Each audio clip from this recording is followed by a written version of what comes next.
Hey guys, Jodie here from Decorative Vintage Designs and welcome back to my channel.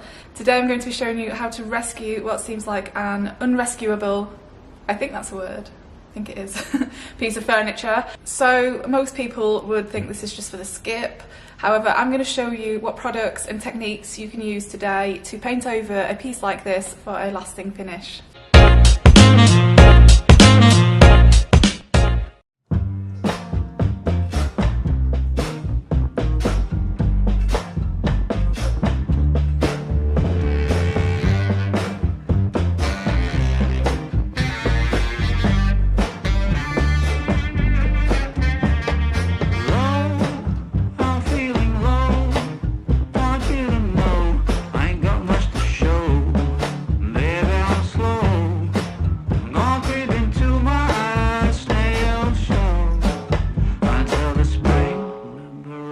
From my winter hell, I've got candles and candy. I can be your daddy if you only let me creep into your prison cell. Hey baby, can you tell I'm not a criminal? Your choice is seminal. I want you to stay true. Alright, so for this piece now, I'm going to cover in sea spray. Sea spray is great if you have a piece that has a lot of imperfections, you know, like peeling and this, just basically what this is. So I'm gonna put a layer of sea spray over this because it dries rock solid, and it's just going to be a really good base.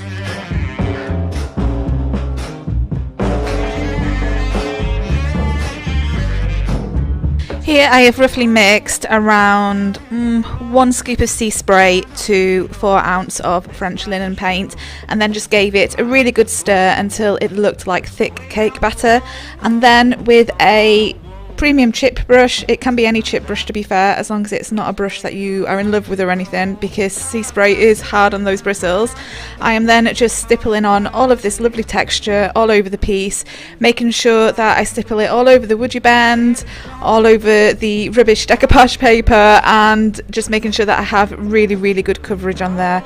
I also decided to stipple the textured French linen onto the pulls as well this time. Oh, I know what will others say. Just find your way and try to stay true. As you stipple, try and make sure that you put your brush in different directions as well. This will just help create more texture, it will make it look a little bit more interesting, and it just helps blend those kind of brush strokes and things together as well.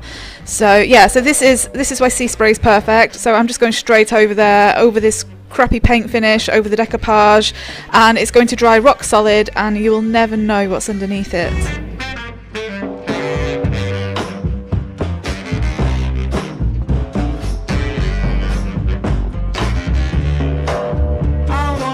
Next up, I decided to apply some white wax over this while it was totally dry.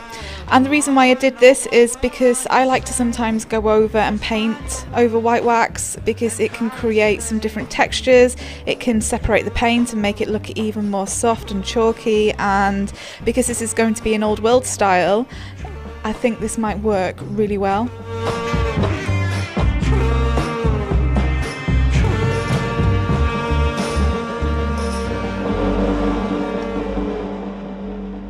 While the white wax was still wet, I haven't let it to dry or soak in or anything. I've gone straight in there and decided to paint. So I have 3 colours. The one that I'm starting with right now is Vintage Duck Egg, and I'm using the oval brushes. So this one is oval medium, and I have a brush for each colour. You will feel like the paintbrushes are really dragging, and that's fine, that is supposed to happen. And the reason for this is because obviously we've got resistance from the texture from the sea spray, and we've also got some resistance from the wax now as well. So if you feel like it's dragging a little bit too much, then just wet your brush a little bit or give it a little bit of a mist, but just don't go too crazy with the water because we are wanting a really old world style here. What I'm using here is Dixie Belle Blue. It is just called blue. It's a lovely baby blue kind of colour, and I'm then blending that into the vintage duck egg, and I am also using buttercream and blending that in some areas as well. I'm not getting focused on where I'm applying each colour. What I'm trying to think here is that basically this was once painted in a really deep blue, it started to fade, hence the reason why we're getting some, you know, vintage duck egg tones, which I don't know, it's making the blue look a little bit green, and then the buttercream is making it look like it's become sun bleached at some point. So when you do a look like this, just go with what feels right and just blend out those, you know, those edges, and you can't go wrong.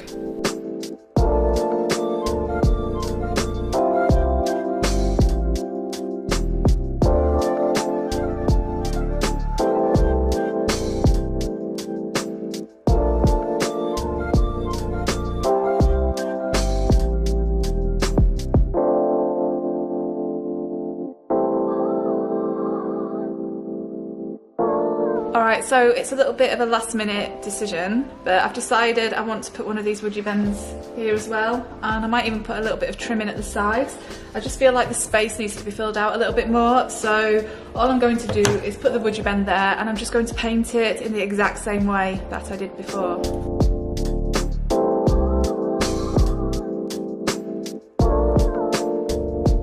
Now that my extra woody bend has been added and painted, what I'm doing now is mixing some whitewash glaze with some water to make it fairly translucent and drippy, and then I am applying in sections over all of this piece, including the woody bends, with a artist brush. I'm using an artist brush because it's practical, but actually you can just use whatever brush you want, to be fair, for this. The artist brush is going to help me get into some of the crevices of the woody bend, but you can also use a chip brush as well. And then after I've applied the whitewash glaze mixture, I am then getting some kitchen towel and I am just tapping, and this technique is called ragging, and this is also going to help the piece look faded and old and sun bleached. If you haven't got any whitewash glaze, you could also use a little bit of white paint. You won't get the glazed look from it, but it will still give you a really nice whitewash finish.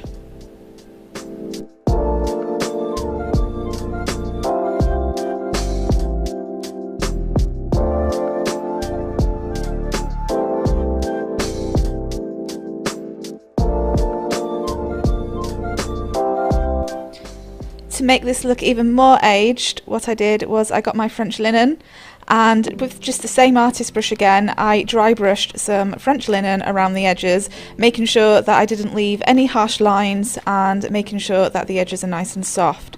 So the reason why I did this is because I want the, you know, like when you see old paper and it's gone brown and crinkled, you know, it's kind of the same kind of effect that I'm going for here with these drawers. Maybe, you know, the sides of the piece have been really exposed at some point and have started to age, so this is what the French linen is going to achieve here. Again, if you don't have an artist brush, don't worry, you can use any brush for this, but just make sure it's dry. A chip brush would work really well as well for this look, and I'm also very lightly brushing some of the French linen over the woody bends as well to make them look old as well.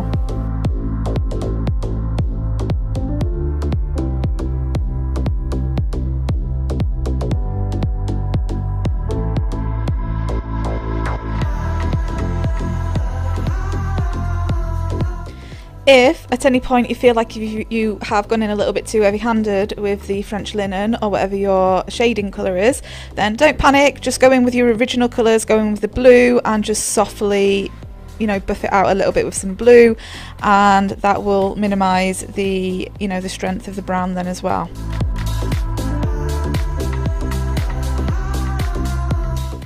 It's time for some gold gilding wax. I can't do a piece of furniture without adding some gold, you know, well, some gilding wax at some point. So with an even smaller artist brush this time, I am patting some gold gilding wax onto that woody bend and making sure not to fully cover it. I want all of those layers underneath to poke through, because again this will add age, and I want the gold to look a little bit like it has actually patinaed and started to flake off.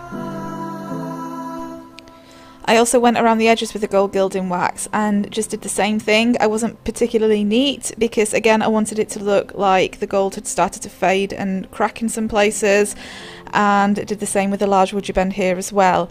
So it's all about not being perfect. Sometimes that can be hard. I know it can be hard to, you just want to kind of keep going and going and going, but sometimes you just need to know when to stop and walk away.